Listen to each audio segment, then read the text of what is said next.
शिव पुराण श्री रुद्र संहिता पंचम खंड 32वां अध्याय। पुष्पदंत शंखचूड़ वार्ता। व्यास जी बोले, हे ब्रह्मपुत्र सनत कुमार जी, जब देवाधिदेव महादेव जी ने ब्रह्मा, विष्णु और देवराज इंद्र सहित श्री कृष्ण को शंखचूड़ के वध का आश्वासन दिया, तब सब देवता प्रसन्न होकर उनसे विदा लेकर अपने अपने धाम को चले गए। तब आगे क्या हुआ, भगवान शिव ने क्या किया? व्यास जी का प्रश्न सुनकर सनत कुमार जी बोले, हे महामुने, भगवान शिव के आश्वासन देने पर कि वे असुरराज शंखचूड़ का वध करेंगे, सभी देवता अपने अपने स्थान को चले गए। तब भगवान शिव ने विचार किया कि क्या किया जाना चाहिए। तत्पश्चात उन्होंने गंधर्वराज चित्ररथ पुष्पदंत का स्मरण किया। स्मरण करते ही पुष्पदंत तुरंत वहां शिवजी के सामने उपस्थित हो गए। पुष्पदंत ने हाथ जोड़कर महादेव जी को प्रणाम किया और उनकी स्तुति की। तत्पश्चात पुष्पदंत हाथ जोड़कर बोले, हे देवाधिदेव, कृपा निधान, करुणा निधान, मेरे लिए क्या आज्ञा है? मैं आपकी आज्ञा शिरोधार्य कर उसे यथाशीघ्र ही पूरा करूंगा। यह सुनकर भगवान शिव ने पुष्पदंत को अपना दूत बनाकर शंखचूड़ के पास भेजा।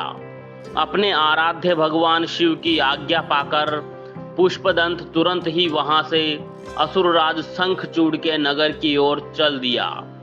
पुष्पदंत शंखचूड़ के नगर पहुंचकर उनसे मिला और बोला, हे असुरराज, मैं त्रिलोकीनाथ भगवान शिव का दूत बनकर उनका संदेश लेकर आपके पास आया हूँ। उन्होंने कहा है कि आप यथाशीघ्र देवताओं को उनका राज्य वापस सौंप दें, अन्यथा भगवान शिव के साथ युद्ध करें। युद्ध में उनके हाथों आपका वध निश्चित है। मैंने भगवान शिव के सभी वचन आपसे कह दिए हैं। आप जो संदेश उन्हें देना चाहें मुझे बता दें, मैं आपका संदेश भगवान शिव तक पहुंचा दूंगा। पुष्पदंत नामक दूत की बातें सुनकर असुरराज शंखचूड़ बोला, हे मूर्ख दूत, क्या तुम मुझे बेवकूफ समझते हो? जाकर अपने स्वामी से कह दो कि मैं देवताओं को उनका राज्य वापस नहीं करूंगा। मैं वीर हूं, युद्ध से नहीं डरता। अब शिव और मेरा सामना युद्ध भूमि में ही होगा।